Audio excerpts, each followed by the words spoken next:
En esta mañana de este día de hoy, jueves 2 de abril, tenemos pues varios puntos interesantes para hacer un día prácticamente feriado. Bastante interesante es la apertura con la que estamos arrancando. Parece que el euro empieza a dar un poco su brazo perdón, el dólar con respecto al euro, el euro dólar empieza a dar su brazo a torcer un poco hacia el alza, precisamente de cara a lo que fue el dato de ADP del día de ayer, que este compilador que calcula con Moody's Analytics para darnos un proxy de qué es lo que va a pasar con el mercado laboral, pues muestra un tercer decline consecutivo, le decía yo el día de ayer en el programa de Punto 9, y esto de alguna manera empezó a hacer que la gente se planteara un poco la idea, a lo mejor vale la pena retirar posiciones. Es posible, le comentaba yo en la charla que hicimos el día de ayer sobre Semana Santa, que no haya un cambio de dirección o algo extraordinario cuando hay estos periodos, porque los operadores seniors, los que toman las decisiones, los que tienen la responsabilidad de las carteras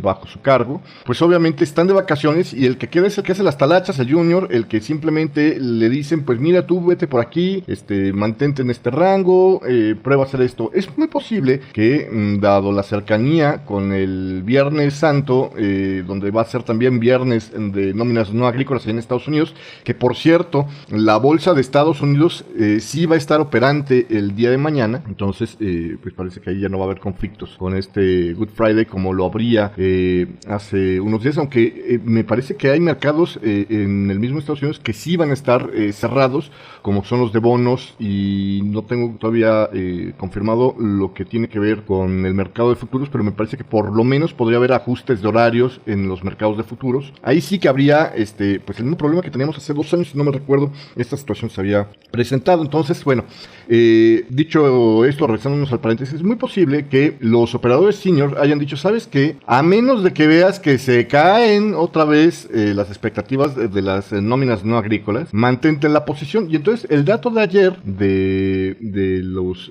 ADP, de las nóminas privadas, ADP es el compilador o el procesador de los pagos de uno de cada 6 nominados en Estados Unidos, de alguna manera sí deja entrever que podría estarse desacelerando un poquito el mercado laboral, y si este reporte fuera correcto y se confirmara el viernes, pues generaría un fuerte reversal, sobre todo si hay un mercado que no está muy participativo en este momento.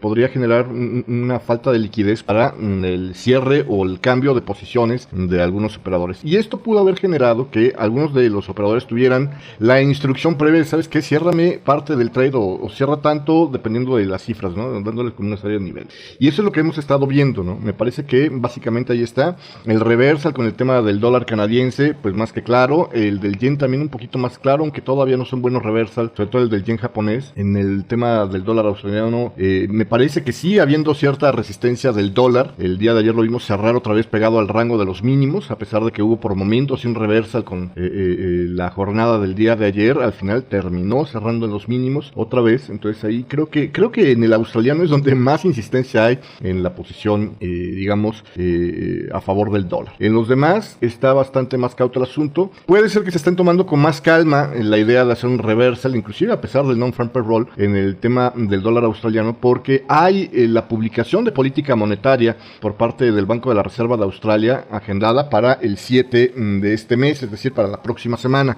Entonces ahí podría ser la razón por ese cambio, digamos, ¿no? de manera de reflejar lo que está sucediendo con el dólar, a diferencia de los demás pares. El 78% de la gente piensa que va a haber un recorte de tasas por parte del Banco de la Reserva de Australia, lo que sería a favor del dólar, y me parece que es lo que está pesando en este par del dólar australiano, ¿no? Ahora, el que haya un 78% de preferencias hacia un recorte, o de expectativas hacia un recorte, más bien sería la palabra, no implica que vaya a haber el recorte. La última reunión de política monetaria también fue una sesión donde veíamos una gran cantidad de porcentaje de expectativa sobre el recorte de tasas para el Banco de la Reserva de Australia, y a la mera hora no se vio eso, ¿no? Entonces nada más tenga cuidado con esto, pero sí, de que hay una gran expectativa en el mercado por un recorte de tasas, nuevamente, para dar un poquito más de estímulo, pues está ahí, aunque hay que recordar, la última vez dijimos, ¿sabes que sí? Pero queremos ver cómo nos está ayudando a la economía el bajo nivel del dólar australiano,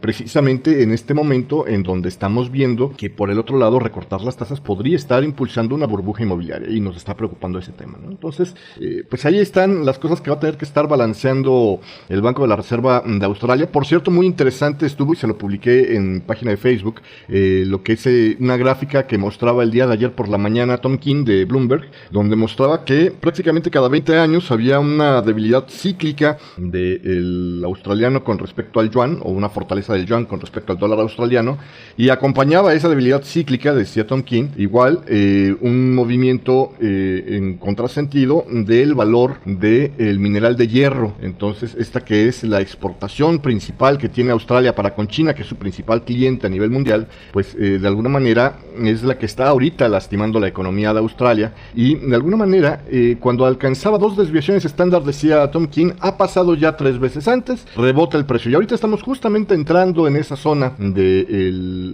no es cierto, era de la gráfica que mostró, esta era la tercera vez que se estaba entrando en esa desviación estándar. 2 veces atrás ya ha pasado que cuando entra a las 2 desviaciones estándar, el precio rebota y apenas ahorita se está dirigiéndose allá. Todavía podría caer un poquito más y después ya darse el rebote. Entonces, pues de alguna manera ese gráfico me parecía muy interesante porque muestra un poco lo que podríamos estar esperando por delante. Cambiándonos de escenario en el tema del eurodólar, y está siendo extenso este café con Forex precisamente porque le digo, teníamos algo de información que se había juntado para esta mañana.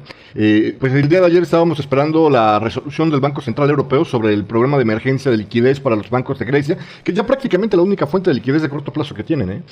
Esto es algo grave para los bancos de Grecia porque es un financiamiento corto que les arruina el esquema de negocios, ¿no? El banco, el negocio principal que tiene es endeudarse relativamente barato en el corto plazo para prestar relativamente un poco más caro en el largo plazo, ¿no? Pero si el interés de corto plazo es más alto o es por lo menos igual que el interés que voy a estar yo pudiendo esperar recibir en el largo plazo, o que yo esperaba recibir en el largo plazo, pues se muere todo el esquema del negocio. O sea, están simplemente trabajando para no ganar dinero con eso, ¿no? Entonces, esto hace que no fluya el crédito a la economía, y esto hace que se paralice la economía de Grecia, que pues depende mayormente de la vía bancaria para obtener financiamiento. No es como en Estados Unidos, donde el financiamiento se hace a través de los mercados, y por eso los mercados son muy cuidados en Estados Unidos.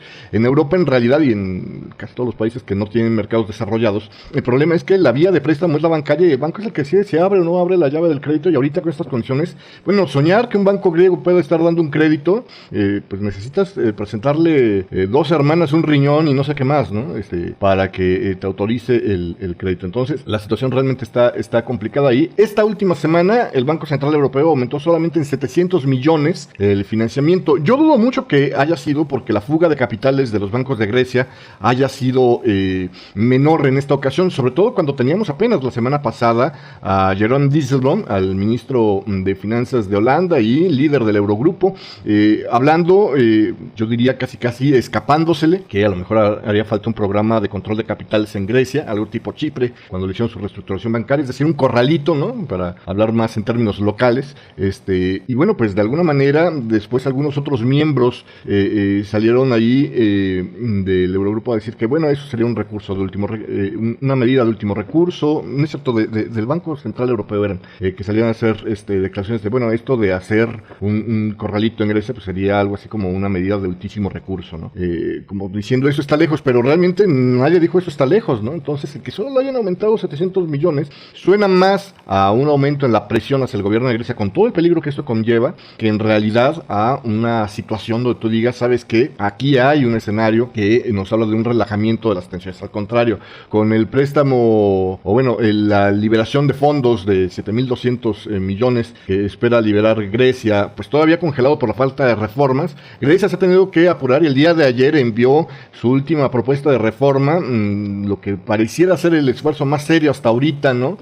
Por cumplir con estas reglas de la eurozona, ahora involucrando algo así como unos 6.000 millones de ahorro, ¿no? El Times, del trabajo allá en Grecia, asegura que tiene Grecia suficiente dinero para hacer frente al pago que tiene, la fecha interesante, punto crítico, tiene un pago por delante que hacer el próximo 9 de abril al Fondo Monetario Internacional por 457 millones de euros, y es donde habrá que ver qué pasa, ¿no? También tiene que pagar nóminas al final de mes, etcétera, etcétera, y ellos juran que tienen suficiente este dinero de aquí a fin de mes? ¿Será que las nóminas se las están volando para complementar el pago del Fondo Monetario Internacional de estos 457 millones de euros que estaban a punto de pagar? Habrá que ver, ¿no? Es posible, es una posibilidad cercana, creo yo. Pero bueno, con esto dicen, yo puedo llegar prácticamente a fin de mes, pues sí, prácticamente al día donde tengo que procesar el pago de la nómina de mis empleados. Entonces, vamos a ver qué pasa con esto, pero ya está, le digo, lo que son los fondos en efectivo que tiene Grecia en este momento, como el tanque de gasolina de un adolescente, o sea, nada más con el puro aliento y nada más, ¿no? Entonces, hay ahí peligro por delante, y eso todavía no es todo, no hay una visión clara de que esto ya se vaya a resolver. Continuando con la novela política ya en el Reino Unido, bueno, las elecciones en lo que es el Reino Unido siguen mostrando un muy cerrado empate. La última encuesta de YouGov publicada para esta jornada dicen que los conservadores ahora otra vez vuelven a adelantar las encuestas con un 36% por encima del 34% de los laboristas. Ayer se hablaba por primera vez de que los laboristas podrían estar ganando por un 36% al 35% que ayer le daba la encuesta de YouGov a los conservadores que están actualmente en el cargo. Entonces pues realmente no hay así como que mucha claridad, ¿no? De qué es lo que va a estar pasando allá en el Reino Unido, más que tener la certeza de unas elecciones pues muy apretadas y nada más. Para la jornada del día de hoy prácticamente no tenemos nada en la agenda de esta mañana.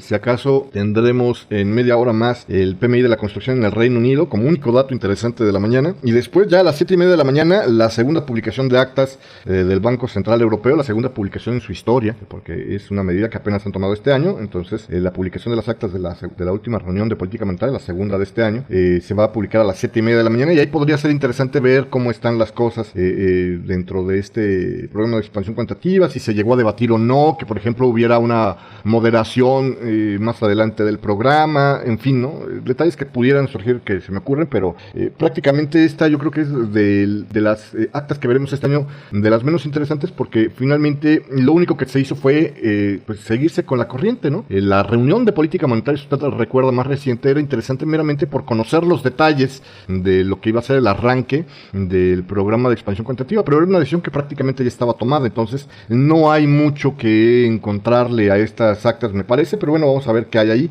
Eso podría ser a las 7:30 de la mañana, y después tendremos balanza comercial para Canadá, las peticiones de ayuda por desempleo como todos los jueves para Estados Unidos, y a las 10 de la mañana los pedidos de fábrica, y eso es prácticamente todo lo que hay en la agenda del día de hoy. Y teniendo por delante el dato de las nóminas no agrícolas, pues lo interesante va a estar ahí, y esto pues me parece que va a ser poco movimiento. Entonces pues creo que con esto le pinto un cuadro bastante claro de qué es lo que podremos estar contemplando el día de hoy, y lo dejo para ir a terminar mis análisis de esta mañana. Mientras tanto le pongo algo de música, y yo regreso en un ratito más ya con el breve informativo de este día de hoy, Jueves Santo, aquí en vivo. Muy agradecido de su compañía y que no me haya dejado morir solo en este día jueves aquí a través de Radio Forex Hispana. Lo dejo con música, yo regreso en un rato más. Esto que vas a escuchar a continuación es de Milk and Sugar versus Vaya con Dios. Esto se llama Hey Naraná. Yo regreso más adelante.